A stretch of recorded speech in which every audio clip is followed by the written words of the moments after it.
ang sabi niya, wala raw sa orihinal. Nasabi niyang wala sa orihinal kasi ang basihan niya yung English at Tagalog. Ang tanong, wala ba sa English na pinapakita niya? Ano ba yung meats and drinks dyan? Hindi ba yan pagkain at inumin? Ano yan, panluloko ng harapan? Siguro ang ibig niyang sabihin, yung close at open parenthesis, ang wala. Hindi yung pagkain at inumin ang wala sa original. Para hindi masyadong mahalata, sinabi na lang niya na ito ay interpretasyon ng sumulat. Matinding palusot ito.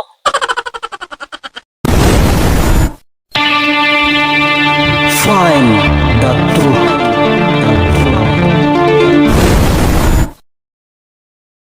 Magandang araw mga kababayan. Patuloy po tayo sa ating programang Find the Truth, pagsaliksik ng mga katotohanan mga kababayan. Itong ginagawa natin mga kababayan ay hindi paninira ng iba, kundi para alamin kung alin ho yung katotohanan. Ngayon, tingnan natin ang tungkol ho sa karumaldumal na pagkain. Yun po bang karumaldumal na pagkain ay pwede rin bang linisin ng Diyos? Hindi na po ba pwedeng linisin ng Diyos ang karumaldumal na pagkain? Nung ipaliwanag ni Brother Eli Suriano ang nasa Hebreo 9:10 tungkol sa paglilinis ng mga pagkain, mamaya ipapakita ko sa inyo mga kababayan ang pagpapaliwanag ni Brother Eli. Ito po ay tinututulan ni Brother Gumer, isang Seventh-day Adventist. Ang sabi niya, bakit mo naipasok dito yung mga karumaldumal? Ito, panoorin natin. Paano mo namang naipasok dito, Brother Johnson, yung mga karumaldumal? Ay samantalang ang pinag-uusapan dito ay paglilingkod sa templo, sa sanktuaryo ng Diyos. Ay bakit mo naipasok yung baboy dito? Naghahandog ba sila ng baboy? Ng alimango, alimasag, hipon at kung ano-ano pa? Nako, ay talagang napakadelikado po kung kanyang uri ng pag-aaral ang ating gagawin. Kaya niya nasabi yan dahil ang pagkaunawa niya dyan ay tao ang nilinis. Yung mga taong itinuturing na marurumi. Unang-una, sa templo po ay talagang hindi po pwedeng lumapit doon, Brother Johnson, yung mga taong itinuturing na marumi. Ayan. Hindi talaga pwede, hindi nga sila pwedeng kumain, Brother Johnson eh. Ang example niyan, halimbawa dito sa isang talata ng Levitico 7, ang talata ay 20. Pasinin po ninyo. Hindi sila pwedeng kumain eh.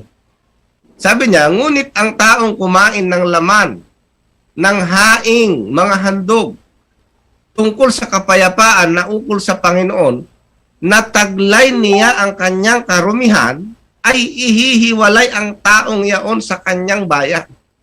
So yan po yun, kapatid. Kasi mayroong mga tinatawag dito na mga tao na ceremonially unclean, Brother Johnson. Ito yung mga tao na halimbawa, yung may sa babae, may regla or nakahipo ng bangkay. Yan. Yung mga tao nakahipo ng bangkay, yan po ay itinuturing na marumi at hanggat hindi sila nalilinis, ay hindi sila pwedeng makibahagi sa pagkain nitong mga handog na ito. Yan po yung ibig sabihin po niyan. Kaya maliwanag po dyan sa Hebreo 9, uulitin po natin ulit, na yung pinag-uusapan po dyan ay tungkol lamang, no, certainly, doon sa paghahandog na ginagawa ng mga saserdote doon sa templo. Yan po yun. Wala pong ibang pinag-uusapan dyan kundi yung entirety ng kanilang mga palatuntunan na ginagawa. Kapag mayroon taong marumi, nakahipo ng bangkay, nakahipo ng bangkay ng mga hayop na namatay, sila po itinuturing na marumi at hindi sila pwedeng lumapit sa templo. May mga ganun po talaga. Kaya binabanggit po yan ni Apostol Pablo doon sa 9 at talatang 10. Yan lang po ang ibig sabihin yan. Yan, tama yan, Brother Gomer. At may pagkakataon din naman na yung hindi pwedeng kumain ay mayroon din pagkakataon na pwede na silang makibahagi yan, Brother Gomer, sa pagkain. So, ibig sabihin, yan talaga yung mga programa na may mga panahon na hindi sila pwedeng kumain. May mga Hindi ko pala, Brother Johnson, maputol kita, sorry ha. Hindi ko pala nabasa yung 21. Ayan, i-ano na lang natin. Ituloy ko yung 7:21 muna bago Sige, kita sige. Yan. Sa 21 muna. Ito po yung sinasabi natin. Ayan. Talatang 21. At pagka ang sinuman ay nakahipo ng anumang maruming bagay, ng dumi ng tao o ng hayop na karumaldumal, o alinmang kasuklam-suklam at kumain ng laman ng haing mga handog tungkol sa kapayapaan na ukol sa Panginoon, ay ihihiwalay ang taong yaon sa kanyang bayan. So yan po yung ating sinasabi dyan at yan po yung tinutukoy doon sa Hebreo 9:10. Salamat, Brother Johnson. Kaya nung ipaliwanag ito ni Brother Eli, tao lang ba ang pwedeng linisin? Panoorin natin ang paliwanag ni Brother Eli ayon sa banal na kasulatan. Basta nilinis ng Diyos, wag natin ipalagay na marumi. Ano-ano ba yung pwedeng linisin ng Diyos? Tao, pwedeng linisin. Conforme ako dyan. Yung hayop ba, yung pagkain, pwede bang linisin ng Diyos? Pakinggan nyo sa Marcos, ganito naman ang ating mababasa sa 7:19. Sapagkat hindi pumapasok sa kanyang puso, kundi sa kanyang tiyan, at lumalabas sa dakong daanan ng dumi. Sa salitang ito'y nililinis niya ang lahat ng pagkain. Hindi tao yan.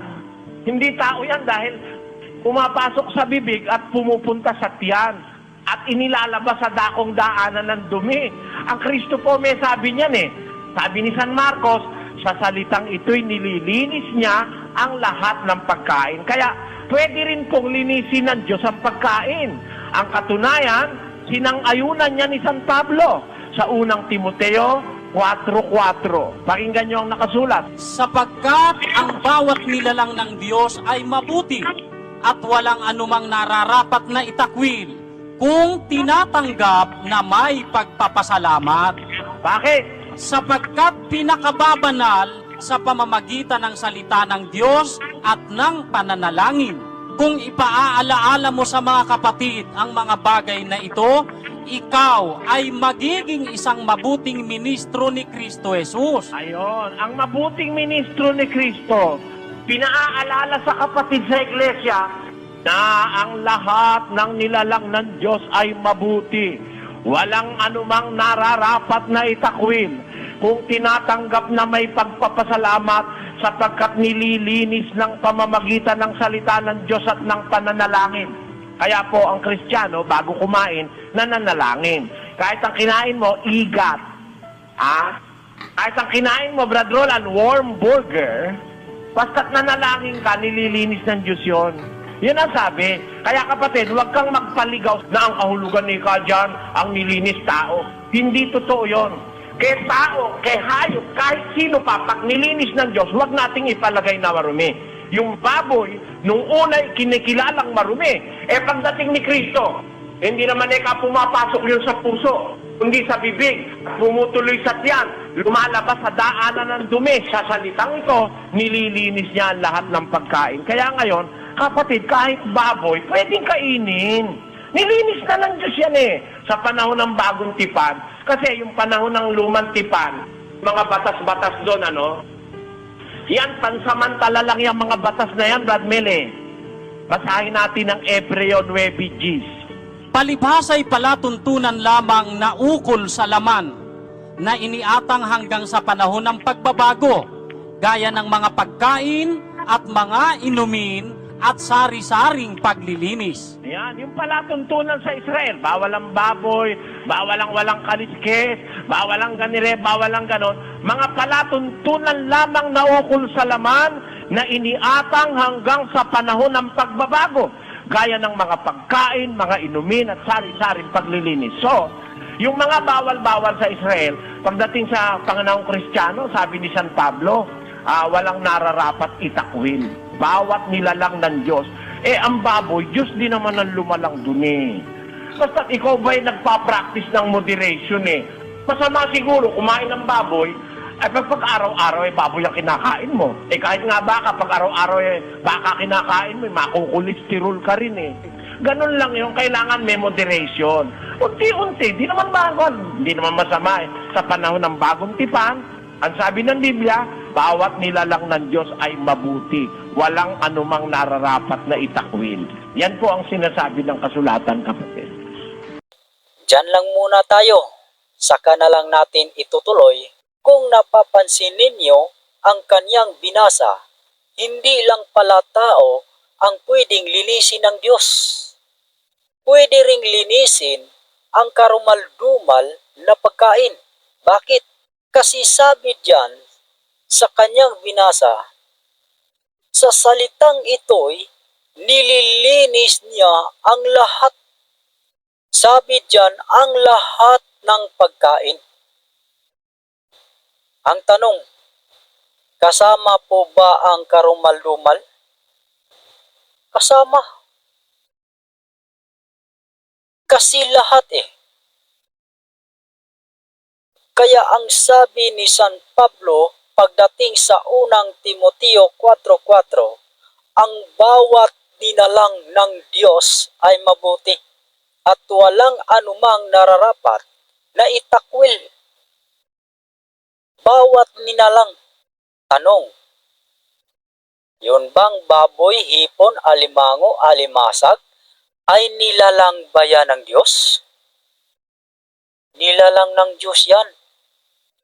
Pwera lang siguro kung ang paniniwala nyo ay hindi ang Diyos ang lumalang. Ang Diyos ang lumalang dyan, ibig sabihin kasama lahat yan.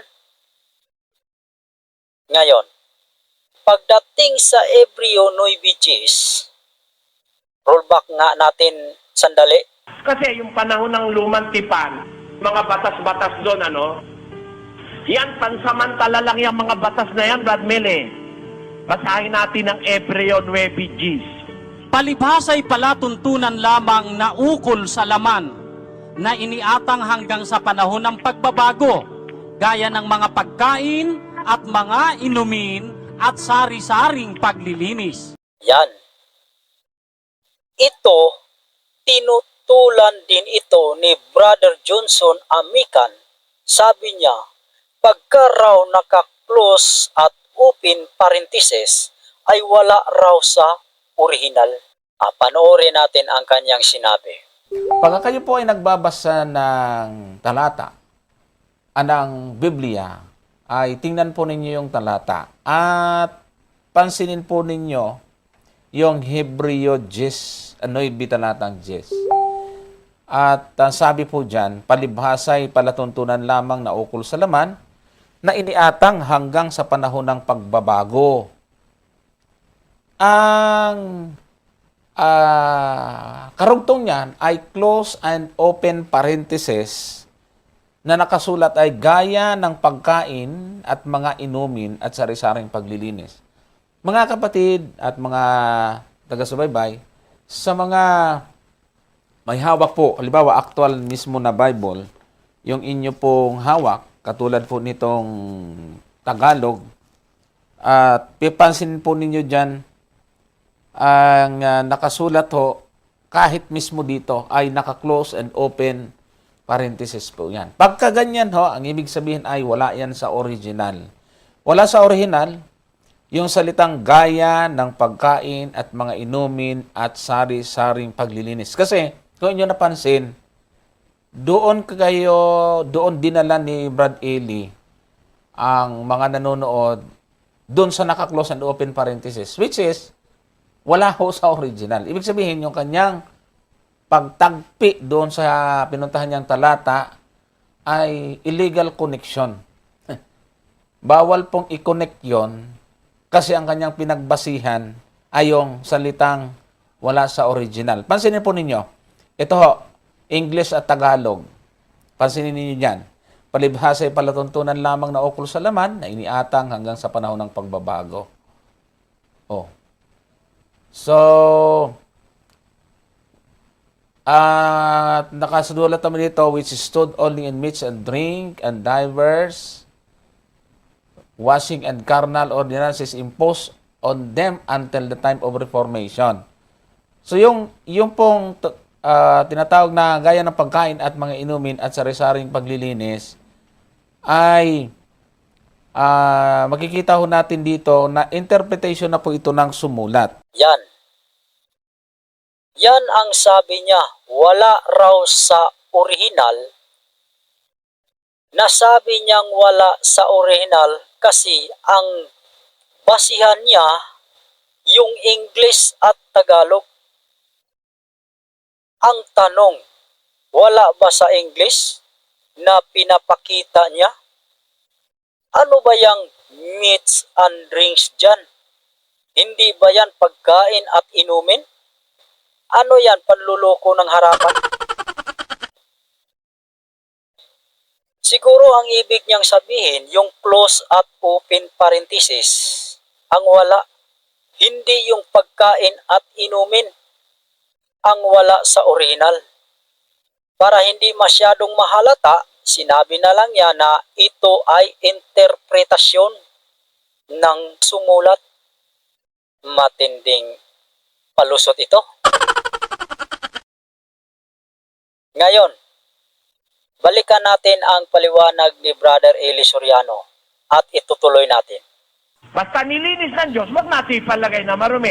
Ano-ano ba yung pwedeng linisin ng Diyos? Tao, pwedeng linisin. Conforme ako dyan. Yung hayop ba, yung pagkain, pwede bang linisin ng Diyos? Pakinggan nyo sa Marcos, ganito naman ang ating mababasa sa 7:19. Sapagkat hindi pumapasok sa kanyang puso, kundi sa kanyang tiyan, at lumalabas sa dakong daanan ng dumi. Sa salitang ito'y nililinis niya ang lahat ng pagkain. Hindi tao yan. Hindi tao yan dahil pumapasok sa bibig at pumupunta sa tiyan at inilalabas sa dakong daanan ng dumi.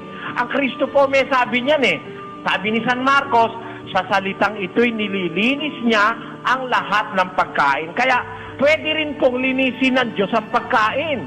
Ang katunayan, sinang-ayunan niya ni San Pablo sa unang Timoteo 4:4. Pakinggan niyo ang nakasulat. Sapagkat ang bawat nilalang ng Diyos ay mabuti at walang anumang nararapat na itakwil kung tinatanggap na may pagpapasalamat. Bakit? Sapagkat pinakababanal sa pamamagitan ng salita ng Diyos at ng pananalangin. Kung ipaaalaala mo sa mga kapatid ang mga bagay na ito, ikaw ay magiging isang mabuting ministro ni Kristo Jesus. Ayon, ang mabuting ministro ni Kristo, pinaaalala sa kapatid sa iglesia na ang lahat ng nilalang ng Diyos ay mabuti. Walang anumang nararapat na itakwil kung tinatanggap na may pagpapasalamat sapagkat nililinis ng pamamagitan ng salita ng Diyos at ng pananalangin. Kaya po ang Kristiyano, bago kumain, nananalangin. Kahit ang kinain mo, igat. Kahit ang kinain mo, Brad Roland, warm burger, basta't nanalangin ka, nililinis ng Diyos yun. Yun ang sabi. Kaya kapatid, huwag kang magpaligaw na ang kahulugan ni ka dyan, ang nilinis tao. Hindi totoo yun. Kay tao, kay hayop, kahit sino pa, pag nilinis ng Diyos, huwag nating ipalagay na marumi. Yung baboy, nung una'y kinikilalang marumi, pagdating ni Kristo, hindi naman pumapasok yun sa puso, kundi sa bibig, pumutuloy sa tiyan, lumalabas sa daanan ng dumi. Sa salitang ito, nililinis niya ang lahat ng pagkain. Kaya ngayon, kapatid, kahit baboy, pwedeng kainin. Nilinis na ng Diyos yan sa panahon ng bagong tipan. Kasi yung panahon ng lumang tipan, mga batas-batas doon, yan, pansamantala lang yung mga batas na yan, Brad Mel Basahin natin ang Hebreo 9 Gs. Palibhasa'y palatuntunan lamang na ukol sa laman na iniatang hanggang sa panahon ng pagbabago, gaya ng mga pagkain at mga inumin at sari-saring paglilinis. Ayan, yung palatuntunan sa Israel, bawal ang baboy, bawal ang walang kaliskes, bawal ang ganire, bawal ang ganon. Mga palatuntunan lamang na ukol sa laman na iniatang hanggang sa panahon ng pagbabago, gaya ng mga pagkain, mga inumin at sari-saring paglilinis. So, yung mga bawal-bawal sa Israel, pagdating sa panganahong Kristiyano, sabi ni San Pablo, walang nararapat itakwil. Bawat nilalang ng Diyos. Ang baboy, Diyos din naman ang lumalang dun eh. Basta ikaw ba'y nagpa-practice ng moderation eh. Masama siguro kumain ng baboy, pag araw-araw baboy ang kinakain mo. Kahit nga baka, pag araw-araw baka kinakain mo, makukolesterol ka rin eh. Ganun lang yung kailangan may moderation. Unti-unti, di naman masama eh. Sa panahon ng bagong tipan, ang sabi ng Biblia, bawat nilalang ng Diyos ay mabuti. Walang anumang nararapat na itakwil. Yan po ang sinasabi ng kasulatan, kapatid. Brother Eli, bakit to si Pedro hindi kumain? Sabi niya, Panginoon, kailanman ako hindi nakain ng marumi o karumalduman. Sino po Yung bang sinasabi dapat niya, na... nakaraan na yun eh, kapatid eh. Di mo pala iniintindi, kapatid.